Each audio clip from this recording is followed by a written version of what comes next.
नमस्कार, मैं Shekhar Gordia Om Shri Kartikeya complex CHS limited में रहता हूँ। और ये वीडियो में एक जानकारी देते हुए मैं आपको बता रहा हूँ। और ये वीडियो हमारे सदानंद दाते जी, कमिश्नर ऑफ पुलिस, फिर ACP विलास सनप जी, संजय हजारे साहब काशीमीरा पुलिस स्टेशन, और DCP साहब अमित काले जी, इन सभी पुलिस ऑफिसर्स को ये वीडियो फॉरवर्ड किया जा रहा है। और ये इसकी जानकारी हमारे कार्तिकेय कॉम्प्लेक्स के वासियों को, हमारे स्थानीय नगर सेवक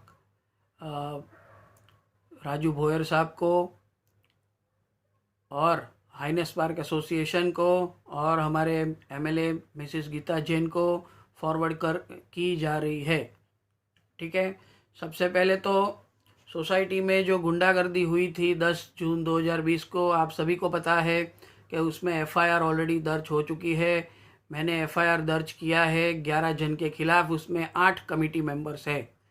ये सोसाइटी जो है उसमें कुछ भी अगर करप्शन होता है या किसी को प्रॉब्लम क्रिएट करते हैं, किसी मेंबर को परेशान करते हैं, तो इसके लिए आप सभी के पास शायद ये डेप्यूटी रजिस्ट्रार का एड्रेस नहीं होगा। तो ये डेप्यूटी रजिस्ट्रार कहाँ पे आता है, उसको एक लेटर लिखना पड़ता है कि भाई ये क्या प्रॉब्लम है, क्या दिक्कत है, सोसाइटी की मैनेजिंग कमेटी क्या प्रॉब्लम क्रिएट कर रही है, क्या प्रॉब्लम दे रही है, ये सारी चीज़ें उनको बतानी पड़ती है। जैसे कि तो सबसे पहले तो मैं आपको उसका एड्रेस दे देता हूँ, आप एड्रेस नोट डाउन करें। ये देखिए एड्रेस है deputy registrar office, Mira Bhayandar, Shubham arcade building, 3rd floor, Mira hospital road, near D mart, Bhayandar west, district Thane 401101। ये 3rd फ्लोर पे है, ये लिख लीजिए आप। ये देखिए, ठीक है। शुभम मार्केट बिल्डिंग है जी, 3rd floor, Mira hospital road, near D mart, Bhayandar west, district Thane 401101। ठीक है। तो आप ये यहाँ पे डेप्यूटी रजिस्ट्रार का नाम है मिस्टर सतीश देवकते साहब। और यहाँ पे दूसरे रजिस्ट्रार्स भी बैठते हैं, तो जो कि बैक ऑफिस का भी काम करते हैं, आपका इनवर्ड आउटवर्ड करते हैं, आपको रिप्लाई देते हैं, क्या प्रॉब्लम है वो समझते हैं। तो यहाँ पे सब आपको अगर कुछ भी सोसाइटी में प्रॉब्लम होता है तो आप यहाँ पे संपर्क कर सकते हैं। ठीक है। अभी दूसरी बात कि सोसाइटी की मैनेजिंग कमेटी के अंदर अगर किसी को कुछ प्रॉब्लम होता है तो सोसाइटी उसके साथ उनको साथ सहकार देती है। लेकिन सोसाइटी में जो रहते हैं मेंबर्स, उनको भी साथ सहकार देना चाहिए। उनको भी अगर कुछ प्रॉब्लम है तो उनको भी मदद देनी चाहिए आपको। लेकिन फिर भी ऐसा नहीं हो रहा है। अभी मैं आपको बताऊं, ये बात बड़ी कॉमन है और हम सबको पता है, ठीक है, कि भाई CCTV कैमरास जो है रोड फेसिंग हम लगा सकते हैं, और ये हम सब जानते हैं। लेकिन फिर भी सोसाइटी के चेयरमैन को ये कुछ कमेटी मेंबर्स ने, जिसमें मुख्य तौर पे बकुल भाई जयानी की फैमिली और उसमें मिसिस नैनाबेन जयानी ने ये कहा था कि भाई इनका कैमरा आप निकलवाइए, और बकुल भाई जयानी ने बोला था कि भाई इनका कैमरा जो है हमारी प्राइवेट ये क्या पर्सनल स्पेस को ज़रा ये प्रॉब्लम क्रिएट करता है, तो इसके लिए इनका कैमरा हटाइए। तो क्या पूरी देश में जो कानून लैंडमार्क जजमेंट आया है कि आप CCTV कैमरा रोड फेसिंग आप लगा सकते हैं, तो पूरे देश का कानून आप बदली कर सकते हैं। यहाँ तक कि अगर चेयरमैन को ये लोग प्रेशराइज करते हैं कि आप इनको बोलिए ज़रा कैमरा हटाने के लिए, तो क्या मैं हटा दूंगा? कोई नहीं हटाएगा, क्योंकि कानून के हिसाब से मैं सही हूँ। अगर मैं बोलूँ कि ये बकुल भाई जयानी और उनकी गाड़ी जो है वो ज़रा, इनको ज़रा बोलिए हमारे कॉम्प्लेक्स में आपको रखना अलाउड नहीं है, आप ज़रा दूसरी जगह पे रखिए, तो क्या वो दूसरी जगह पे रखेंगे? गलत तरीके से अगर कोई प्रेशराइज करके कोई भी कमेटी मेंबर आपको बोलता है कि इसको बोलिए सीसीटीवी कैमरा निकालने के लिए, तो आपके पास ज़बान नहीं है क्या चेयरमैन साहब? हाँ, आप बोल नहीं सकते हैं कि भाई ये तो उन्होंने कानून के हिसाब से लगाया है, इसमें हम कुछ नहीं बोल सकते। लेकिन फिर भी मेरी सीनियर सिटीज़न माँ को 4 बार सोसाइटी के ऑफिस में बुलाया गया, यहाँ तक कि मेरे वकील ने नोटिस भेजा, उसका आ, आ, उसका जवाब, उनकी नोटिस का जवाब देते हुए, फिर भी उन्होंने नहीं माना। फिर लास्ट में अंत में मारामारी उन्होंने की मेरे कमिटी मेंबर्स ने मेरे साथ, ये तो आप सबको पता है। तो उन हमारे चेयरमैन साहब, सेक्रेटरी और ये लोग जो है वो सिर्फ कमिटी मेंबर्स को ही महत्व देते हैं, अन्य मेंबर्स को महत्व नहीं देते हैं। और वो उन्हीं मेंबर्स को महत्व देते हैं कि जो थोड़े बहुत पैसे वाले हैं, जिनके पास 1-2 गाड़ियां हैं, उन्हीं लोगों को महत्व देते हैं। तो तभी तो उन लोग की भक्ति चलेगी, नहीं तो भक्ति चलेगी नहीं, इनको इनको कोई भाव भी नहीं पूछेगा, बराबर ना? तो अभी कहने का मतलब ये है कि क्या हम लोग यहाँ पे रहते नहीं हैं? क्या हमारा घर नहीं है यहाँ पे? केवल आप कुछ गिने चुने लोगों को ज़्यादा महत्व देते हैं, उनकी बात सुनते हैं। क्यों? वो हम लोग इंसान नहीं है क्या? क्या सिर्फ वही लोग इंसान है? हम लोग खाना नहीं खाते हैं, वही खाना खाते हैं? हाँ, क्यों, ऐसा क्यों? अगर अच्छा, अभी ये लोग अगर अपने पैसों का रोब जताते हुए, इन्हों रोब जताते हैं सोसाइटी के अंदर कमिटी के मेंबर्स में कि हम इतने पैसे वाले हैं, आप आपकी जिम्मेदारी है इनको बोलना कि आप सीसीटीवी कैमरा हटाओ।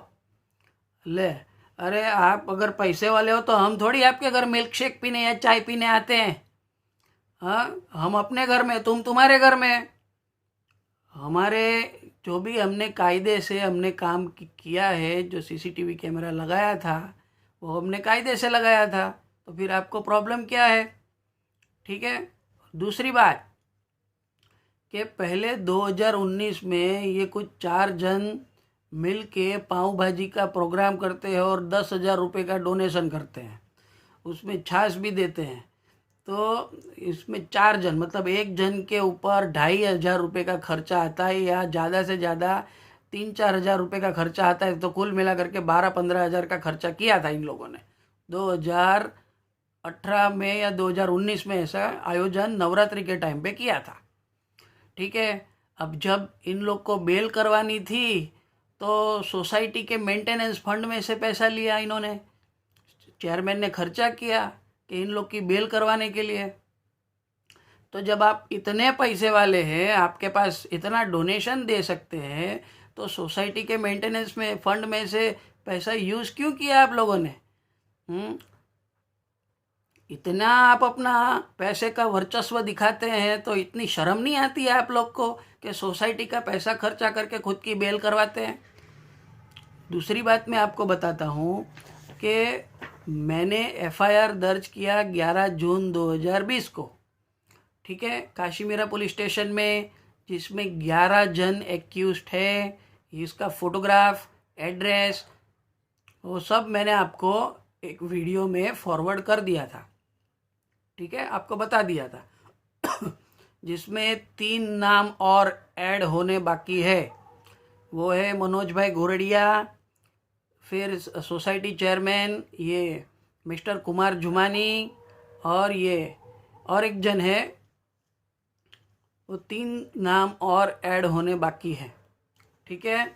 दूसरी बात कि मेरे एफआईआर दर्ज करने के बाद 3 महीने के बाद ये मनीषा बेन रानौलिया ने झूठा एफआईआर दर्ज किया था काशीमीरा पुलिस स्टेशन में, मेरे ऊपर झूठा छेड़खानी का आरोप डाला। उसमें ये लिखा हुआ था एफआईआर के अंदर कि जिस दिन घटना हुई 10 जून 2020 को, तब तभी मैंने उनके साथ छेड़खानी की थी। ठीक है, तो सबसे पहले तो ये तो 3 महीने के बाद आप क्या सो रही थी क्या? 3 महीने तक आप कहाँ गई थी?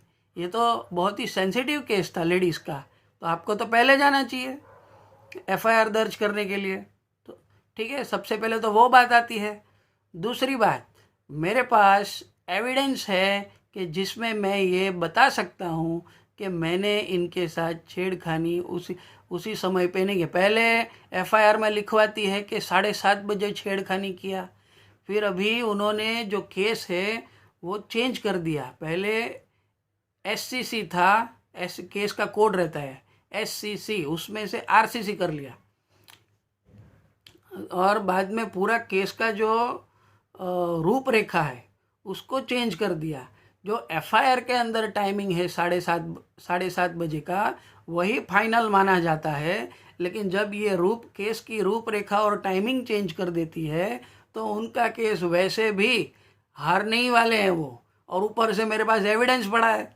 तो खाली फोकट उन्होंने क्या किया है कि सबसे पहले तो जब भी एफआईआर दर्ज करते हैं तभी आपको फ्री में लॉयर मिलता है, उसको बोलते हैं पब्लिक प्रोसिक्यूटर। लेकिन अगर आप कोई लॉयर हायर करते हैं तो वो आपका पर्सनल लॉयर हो गया। तो ये देखिए, मैं आपको बता देता हूँ, उन्होंने एक पर्सनल लॉयर हायर किया है। ये देखिए उसका वकालतनामा। ठीक है, वो पर्सनल लॉयर का नाम है एडवोकेट जावेद वाई शेख। ठीक है, और ये मनीषा बेन जयंती भाई रानौलिया, ये देखिए, ये मनीषा बेन जयंती भाई रानौलिया लिखा है, वी शेखर अनिल भाई गोरडिया केस। ठीक है, और ये है थाने कोर्ट में जी। तो ये आरसीसी का बना दिया गया, उसमें पूरा का पूरा रूपरेखा चेंज कर दी गई है उसके अंदर। ठीक है, तो लेकिन फिर भी हारेंगे क्योंकि मेरे पास तो एविडेंस है। कुछ नहीं कर सकते ये लोग, खाली फोकट सोसाइटी का पैसा खर्चा कर रहे हैं दूसरा लॉयर हायर करके। ठीक है, तो उसकी जानकारी भी हमें तो मिलनी चाहिए। ठीक है, जितनी मेरी जिम्मेदारी है सोसाइटी के मेंटेनेंस फंड, सोसाइटी के बैलेंस शीट, फिर profit and loss account, bank statement, पिछले 5 साल का लेखा जोखा मांगने का, उतनी ही आपकी जिम्मेदारी है ये सब मांगने की। क्या, सबसे पहले तो मुझे ये बताइए, क्या आप लोग ये चाहते हैं कि किसी निर्दोष को ये सब इकट्ठा मिल के मार डालें? क्या आप ये लोग चाहते हैं?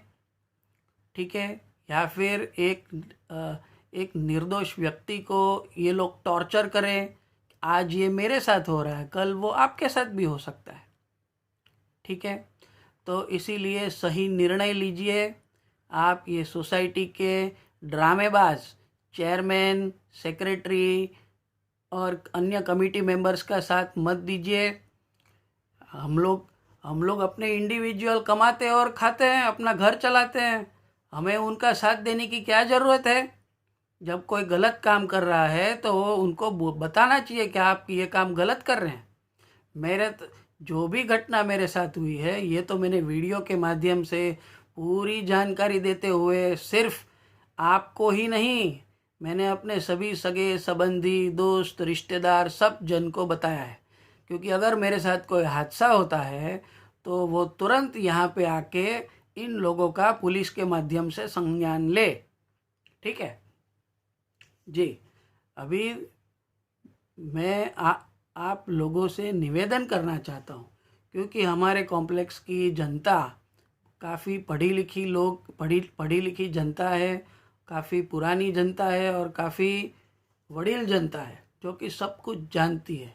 लेकिन सब कुछ जानते हुए अनजान हमें नहीं बनना चाहिए। अगर आप लोग ये सोचेंगे कि ये हादसा तो तुम्हारे साथ हुआ, हमको क्या, तो अगर उसी तरीके से हमारे देश के प्रधानमंत्री श्री नरेंद्र मोदी जी ने सोचा होता कि 70 साल ने कांग्रेस ने देश का विकास नहीं किया है, तो फिर मुझे क्या लेना देना? मैं अपना काम करता हूँ, तो आज वो देश के प्रधानमंत्री नहीं होते। हमेशा सोच विचार पॉजिटिव होना चाहिए, किसी को हेल्पफुल होवे वैसा होना चाहिए। नहीं तो आप आंख बंद करके अगर उनका सोसाइटी का और उनके मैनेजिंग कमेटी का साथ देंगे, तो फिर मेरे जैसे लोगों का साथ कौन देगा? ये आपकी जिम्मेदारी है। मैं भी आपकी तरह एक रेसिडेंट हूँ, आपका ही बेटा हूँ, आपका ही भाई हूँ जी। तो बस मुझे आज इतना ही कहना था। और एक बात और मैं कहना चाहूँगा कि जिन लोगों को मुझसे प्रॉब्लम है, तो वो लोग सोसाइटी के माध्यम से पहले नोटिस भिजवाते हैं। तो सबसे पहले नोटिस आती है कि सीसीटीवी कैमरा हटाओ। किसने किसने ये नोटिस भिजवाई? जयानी फैमिली ने, बकुल भाई जयानी और उनकी वाइफ ने। उन्होंने प्रेशराइज किया। फिर बाद में चेयरमैन से बात करता हूँ तो बोलते हैं कि भाई ये तो सब कमेटी मेंबर्स ने इकट्ठा ये प्रॉब्लम रेस किया है। कमेटी मेंबर ने इकट्ठा प्रॉब्लम रेस किया कि या पूरे गांव ने रेस किया? मैंने अपने हिसाब से बराबर कानून के हिसाब से कैमरा लगाया है, तो उसमें कोई कुछ बोल नहीं सकता। अगर कुछ इकट्ठा कमेटी मेंबर बोल दे कि यार इसका फ्लैट जो है, ये जो यहाँ पे रहता है, ये इसकी शक्ल पसंद नहीं है, ज़रा इसको किसी इसको सोसाइटी से निकाल दो, तो क्या ये पॉसिबल हो सकता है? क्या ये संभव हो सकता है? ऐसा तो हो ही नहीं सकता ना। अभी अभी अभी कुछ दिनों पहले ये मिस्टर जयराम दलवी, जो कि ई विंग 103 नंबर में रहते हैं, उन्होंने सोसाइटी के माध्यम से एक और नोटिस भेजा है कि भाई उनके घर में टॉयलेट के ऊपर लीकेज का प्रॉब्लम है। ठीक है, तो एक्चुअली ये mister and Mrs Jairam Dalvi, ठीक है, ये दोनों जन हस्बैंड वाइफ, ये मेरे FIR 0426 में प्राइम एक्यूज्ड है। सबसे पहली बात, ठीक है। दूसरी बात कि वो सोसाइटी के माध्यम से मुझे टारगेट कर रहे हैं, दूसरी बात, और मुझे प्रेशराइज करने की कोशिश कर रहे हैं। अभी तीसरी बात, आज से 10 साल के करीब इन्होंने एक इशू रेस किया था कि हमारे किचन से उनके घर में नीचे थोड़ा लीकेज का प्रॉब्लम था। तो हमने उनकी बात का मान रखते हुए हमने 3,000 रुपये का पहले खर्चा करवाया, कारीगर को बुला के सब वहाँ पे टाइल्स सब क्लीन करवा के बराबर बिठा के, वो पाइप वगैरह कुछ वहाँ पे लीकेज ना हो वैसा करवा के हमने काम करवाया। फिर उन्होंने बोला आपने तो सस्ते भाव में कारीगर बुलवाया है, ये सेटिस्फैक्ट्री काम नहीं किया उसने। तो हमने वापस 1,500 रुपये का खर्चा किया था। तो उसके बाद उन्होंने वापस इशू रेज किया कि आपके टॉयलेट बाथरूम से हमारे घर में पानी आ रहा है, लीकेज हो रहा है। तो हमने वाइट सीमेंट लगवा दी वहाँ पे। अभी इतने सालों के बाद अभी हम लोग को वापस बोल रहे हैं कि अभी आपके टॉयलेट्स के टाइल्स के नीचे से हमारे घर में लीकेज हो रहा है। It is your personal matter, it is your personal issue in with in your house. बार बार आपके घर में कुछ भी प्रॉब्लम होता है तो हम लोग क्या आपके लिए कमाने के लिए बैठे हैं क्या? हमने बाकायदा सोसाइटी का जो वर्कर है, मतलब जो सोसाइटी का कॉन्ट्रैक्टर है मिस्टर यादव, वो हमारे घर में आए, उनको चेक करवाया कि आप हमारे घर की टाइल्स देख लीजिए, इसके अंदर हमने वाइट सीमेंट लगाई हुई है, देख लीजिए। तो मैं और मेरी मम्मी मिस्टर जयराम दलवी ने बुलाया था, इसके लिए हम उसके घर में गए थे, ये चेक करने के लिए कि भाई कितना प्रॉब्लम है, क्या इशू है एग्जैक्टली, वो चेक करने के लिए उन्होंने बुलाया था। तो हम लोग गए थे भाई, ठीक है। तो हमको पता चला कि भाई जो भी इशू है, जब आप 1-1.5 लाख रुपए का खर्चा अपने घर में रिनोवेशन का कर सकते हैं, तो क्या एक छोटा सा खर्चा आप अपने खुद के कन्वीनियंस के लिए नहीं कर सकते? अब हमको क्यों प्रॉब्लम क्रिएट कर रहे हैं? बार बार हम आपके एक्सपेंस का खर्चा हम ही बेयर करें? आपका जो भी एक्सपेंसेस होता है घर के अंदर, जो भी प्रॉब्लम होता है लीकेज का, ये वो एक्सेट्रा, उसका खामियाजा हम ही भुगते। सोसाइटी ने मुझे कहा था कि आपके किचन में बीम कॉलम का इशू था पिछले 1 सवा साल से, तो हम उसके लिए आपको काम करवाने के लिए तैयार है, सोसाइटी के खर्चे पे हम आपको करके देंगे। वो मैंने मना कर दिया कि भाई सोसाइटी मैनेजिंग कमेटी जब मन फावे, जब मन में आए तभी मारती है, मन में आए तब जैसा गलत व्यवहार करती है। तो मुझे सोसाइटी की मैनेजिंग कमेटी का एहसान नहीं चाहिए। ठीक है, ये मेरी खुद की बात हो गई, हमारे घर की बात हो गई। लेकिन अगर मिस्टर दलवी को अगर सोसाइटी से कुछ सहायता मिलती है तो उसमें हमें कुछ प्रॉब्लम नहीं है। ठीक है जी। बाकी एक बार फिर तो मिस्टर दलवी सोसाइटी के चेयरमैन मैनेजिंग कमेटी का सहारा लेते हुए मुझे और मेरे फैमिली मेम्बर्स, मेरी मदर को टारगेट करते हुए यहाँ पे हमको परेशान कर रहे हैं और जानबूझ के इस तरीके का लीकेज का मुद्दा बनाते हुए हमको प्रेशराइज कर रहे हैं।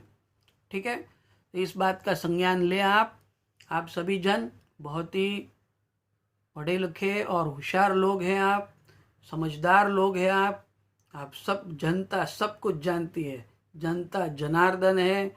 लेकिन जानने के बाद किसको सहायता देनी चाहिए वो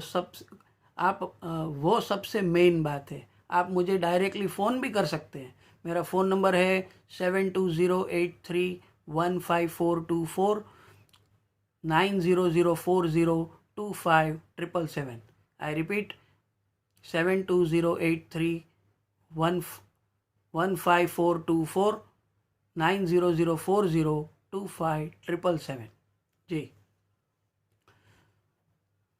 जी। सोसाइटी, अभी मैं आपको बताता हूँ, चाहे गुनाह एक आदमी किसी के ऊपर करे या 10 आदमी करे या 50 आदमी करे, अगर उसका प्रूफ मिल जाता है या फिर वो प्रूव हो जाता है तो सभी जन को सज़ा मिलती है।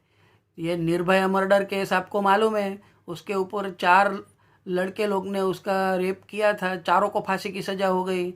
अहमदाबाद ब्लास्ट का केस आपको मालूम है, अभी अभी 4-5 दिन पहले पेपर में आया, 38 लोगों को फांसी की सज़ा मिली है एक साथ। ठीक है, तो उसी तरीके से अगर एक को शोषण करते हुए अगर 8 जन हो, 10 जन हो, 25 जन हो, कितने भी जन हो, लेकिन गलत काम किया तो सब जन को सज़ा मिलेगी। ठीक है, अभी इस बात का आप संज्ञान लीजिए कि आपको डिसाइड करना है कि 10-12 जन या 15 जन या कितने भी जन अगर मुझे एक आदमी को परेशान करते हैं तो आपको किसका साथ देना चाहिए, जो गलत काम कर रहे हैं उनका या मेरा, ये आपको डिसाइड करना है। ठीक है जी, बस मुझे इतना ही कहना है। बहुत बहुत धन्यवाद आपका मेरी बात सुनने के लिए। और मेरे लिए कुछ अगर आपको मुझे कुछ कहना है तो श्योरली आप मुझे फ़ोन कर सकते हैं, मेरे घर में आइए, मैं आपको वेलकम करता हूँ। आप सब जन तो मेरे भाई बहन हैं, आप सब तो जनता है बाबा। जनता के सामने हम हमेशा नतमस्तक है, जनता जनार्दन है। धन्यवाद।